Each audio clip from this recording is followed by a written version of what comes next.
We're 18 months away, and the Republicans already have their guy. The Dems, they're narrowing their choices down from what a Republican operative called one big socialist organism with 22 heads, which assumes some of these people actually have heads.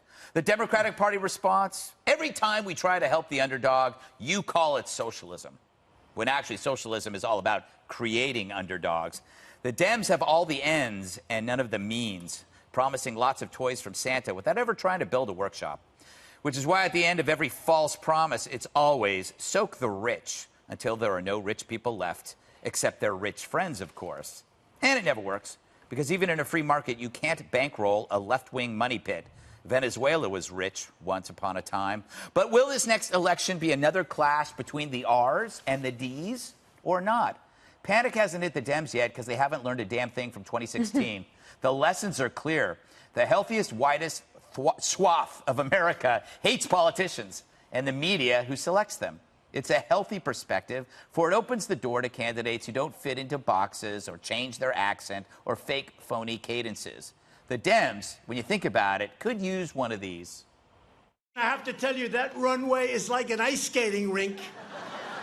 And the first step, I said, you know, this sucker is slippery. I think it was put in by the Democrats. That's a trap. I'm telling you, it's like ridiculous. Can you imagine if I went down, the press would have a field day for weeks and weeks. As I stand here floating around on a piece of ice, this is crazy. This is the worst damn stage I've ever seen. Stupid people did this one. Or brilliant. All right, you can laugh all you want, but that's a political phenomenon born from exhaustion. People got sick of the game. So if the old politician was the bubblegum rock of the 1970s, Trump was the punk rocker who cleared the field. Will the Dems find their own Ramon, their own Johnny Rotten? Don't ask the Dems. They haven't the slightest clue. We have lots of fun stuff, lots of tape today, and the best probably is Beto on The View. We have to talk about that. We have to talk about Let's go to that thing. With more because you're a man. You're right. There are things that I have been privileged to do in my life that others cannot. Would you say those are mistakes? Being on the cover of Vanity Fair? Yeah, so Megan... It looks elitist? What? I think it reinforces that perception of privilege. Dana, there is probably nothing less attractive than that. So I think that Biden's entry into the race has really scrambled the whole thing. Right. And now you have all of these superstars, or like superstars for a couple of weeks at least, saying, okay, wait, now I'm way down in the polls. They're not getting any traction. Lost some staffers, reconvened. He's trying to reboot, revamp, and he goes on there. And I kind of liked it when he was arrogant guy on the thing, waving his arms around, like standing on tables. And that was a lot more appealing than agreeing that he looked small. Nothing. He looked small. Like they had taken something away from him. Yes, like they removed something. Yeah, you know, my puppy just had that procedure, and he wears the cone of shame. Oh, maybe Beto needs to wrap that around his neck. I don't understand who he's trying to appeal to with that answer, because, well, maybe it's the View audience. I don't know. But I kind of liked it when he was being himself, and now he feels overmanaged. Yes, yes. It reinforces this idea that politicians will say whatever they have to, depending on the audience. Yeah. So if it was for the View audience, that's not the audience that's going to get you votes in the early states that you need to get up in the polls. That is so true. It's so inauthentic, and he was supposed to be an authentic, cool guy with a skateboard, and everything he's done so far is completely phony. It's the experiment where he put Trump in that seat. Yeah. If they asked him that question. I'm not going to apologize for that. What are you talking about? Right. That didn't happen. And if Joy Behar can get him to change his position, what do you think China's going to do? Right.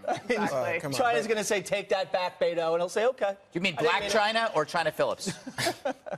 China, the country. Oh, okay. Just wanted to make sure, because we're talking about The View. I'm glad you're here to help. Hey, Juan. But you know what? Hang on. You know, I think, in fact, when he said that, he is speaking to the View audience, and he's speaking about.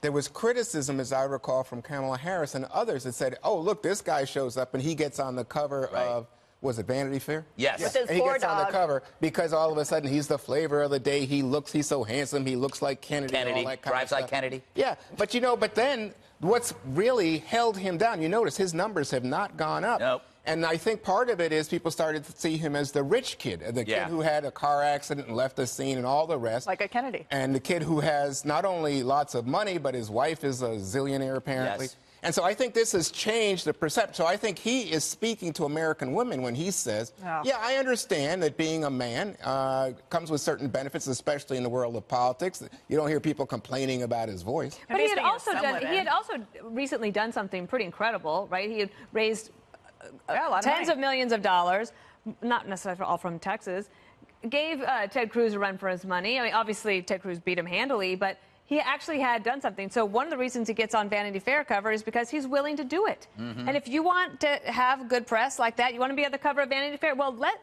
Vanity Fair ride around with you like he did. That was it wasn't all glowing, that piece. But Vanity Fair, it would embrace him. I don't think Vanity Fair would do that kind of thing with a conservative upstart. No, but would they have done it with Kamala Harris? Well, I think Yeah, Beto can sell more magazines than Kamala Harris. Maybe. This guy's dreamy. He's got the shirt. Wears the same shirt every single shot. And this was supposed to be the new Kennedy, and that's what they were trying to propel him into, and obviously it fizzled out. Well, what about Kirsten Gillibrand? Okay, she's blaming her low poll numbers, her failing campaign on gender bias. But she's calling the Democratic voter sexist because it's not the Republicans that are paying attention to her. She's up below 3%, so she's just calling the Dems a bunch of sexists. Well, and that's why the Trump campaign has so much leverage when it comes to the primary with all of these candidates eating each other alive, because they don't have to do any of this work in terms of what they're saying and making non-arguments. The reason why Kirsten Gillibrand is at the bottom goes back to the inauthentic thing. Again, if you look at the policy positions she's put forward in terms of the questions she's been asked at town halls or in her videos where she's lifting weights and doing all these things that are trying so hard, playing beer pong, instead of just being inauthentic and not changing her positions. She used to be for ICE, she's now against ICE. She used to be pro-NRA, she's now anti-NRA. And she hasn't been able to explain why, in a coherent way that doesn't look like pandering, she's changed her policy positions in such an extreme fashion. Well, I think she hasn't developed a clear message. I don't know what the message is from her campaign. I can pick the others, but I can't pick her.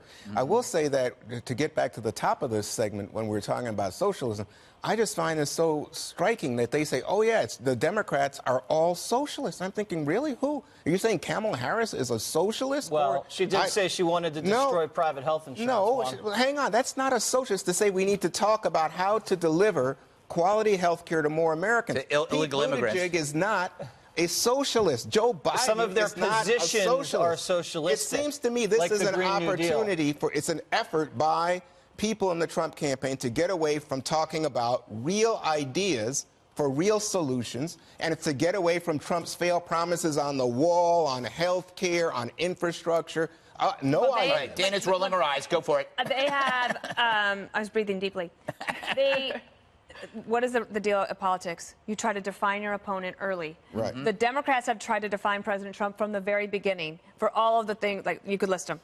Insane, unstable. The Trump campaign just happens to be doing that now to the Democrats, and they left themselves open for this criticism. But it's not true. Juan, It's a socialist. When did that matter? When did that matter? I agree. You know what? I take your point, Tom. If you support the Green New Deal and confiscating people's private health insurance and giving it to the government, get outta here. gun confiscation, raising taxes, boosting spending, those types of things are socialist policies. Let me just say, you may none of that disagree is about how they're selling it, but the policies are socialist. One last point. We're on a day when Trump has said, oh, yeah, I was going to get you a deal with China. Do we have a deal? No. I'm just wondering. No, tariffs. We had a lot of those. Can you define the difference between a democratic socialist and a socialist? A socialist is state-owned means of production, my friend. Well, we don't have just anybody like like that. That would be the health care plan that you're proposing. All right.